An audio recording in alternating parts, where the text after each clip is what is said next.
د دې چشمو قیمت $300 ښودل شوی دی. مارکیټ ته لانچ شوي نه دي، خو د هغې نه مخکې قیمت ښودل شوی دی چې $300 قیمت به وي. د دې انتهایي ډېر زیاتې فایدې دي. که د دې فایدې تاسو معلومول غواړئ چې د دې چشمو به څه پیدي، نو سیټ ته راسه د سمیع الله خاطر یو تفصیلي خبرې واورئ چې په دې چشمو نه به موږ ته دا قسم له فایدې وي. په راتلونکي دور کې به هر یو هغه څوک چې ټیکنیکل کس وي، یعنې موبایل استعمالوي او ایم بي کوي، نو دغه چشمې به ځان له اخلي چې دغه قیمت $300 ښودل شوی دی. نو راځئ نور تفصیل د سمیع الله خاطر نه اورو. سلامونه لیکلي احترامات ملګرو. دنیا ډیره بدل ده او زموږ په وطن کې موږ د بجلۍ د ستونزې سره مخامخ یو.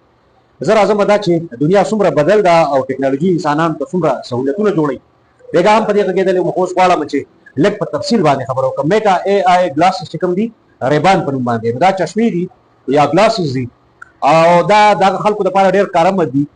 کم خلک چې د بصارت د معاملاتو سره مخامخ دي، د بصارت د مشکل سره، د لیدو د مشکل سره، دغسې د اورېدو د مشکل سره. بېګا چې کوم پرونی اپډیټ و مارک زکربرګ نو هغه دا و چې 3-4 ژبې ورکړې وي چې په دې ژبو کې څوک خبرې کوي نو فوري به ټرانسلیشن هم کوي درته د هغې ژبې. یعنې تا به چشمې لګولي، خو دغه چشمې به د مخامخ کس خبرې تا ته په انګریزۍ کې، په سپینش کې، په فرینچ کې ټرانسلیټ کوي.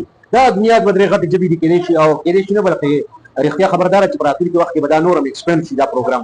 نو اردو به راشي، پنجابي، فارسي، پښتو او دغسې نورې ژبې. نو دا به انسانانو ته ډېرې زیاتې اسانۍ پیدا کړي.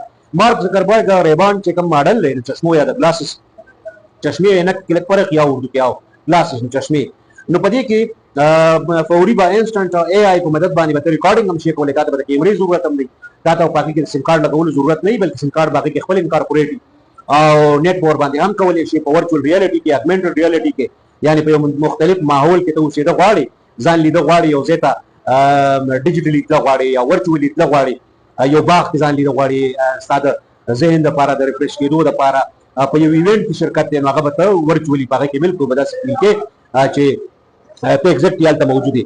نو دا ټکنالوژي دنیا ډېره زیاته بدلېږي، خو بل طرف ته موږ د دې ستونزې سره مخامخ چې ان د بجلۍ بنیادي ستونزه ده په دې وطن کې.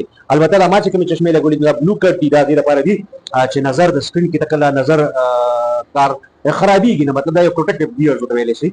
نو د نظر هم خیال ساتل دي، ځکه چې دغه خلک چې وروسته وخت تېرېږي نو نظر خرابېږي، نظر کمزوری کېږي.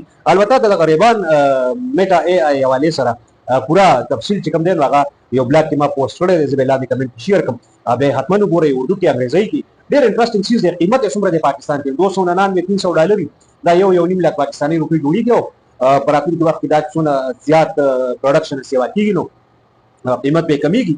یوه او بله دا چې دغه خلکو دپاره کوم خلک چې شوق پالي او یا دا چې د بصارت یعنې د نظر ستونزه ورته او یا د اورېدو په ستونزې سره یا مسلسل ریکارډینګ کول غواړي، اے آی په مرسته به هر وخت ریکارډینګ کولی شي. نو سپای کیم به هم په طور به هم استعمالېږي، یعنې یو جاسوسي کیمرې په طور هم خلک استعمالولی شي. د وخت راکولو او اورېدو ډېره مننه. البته دغه لینک په لاندې د بلاګ شیر کړم، بیا یې وګورئ. زه په داسې ځای کې ناست یم چېرته شور دی او لا یې کم مخامخ صرف بیټري ملګري لګولې ده، ډېره ښه بیټري ده، نو ما ته رڼا ښه ښکارېده. نو ما کوشش وکړو چې تاسو سره په دغه موضوع وغږېږم. البته زما دا ریبان نه دي، دا بلو کټ دی او پروټیکټیو. کورم ودان سکرین نظام پروټیکشن، خپل نظر پروټیکشن دا ډېر ضروري دی. کورم ودان یو ځل بیا.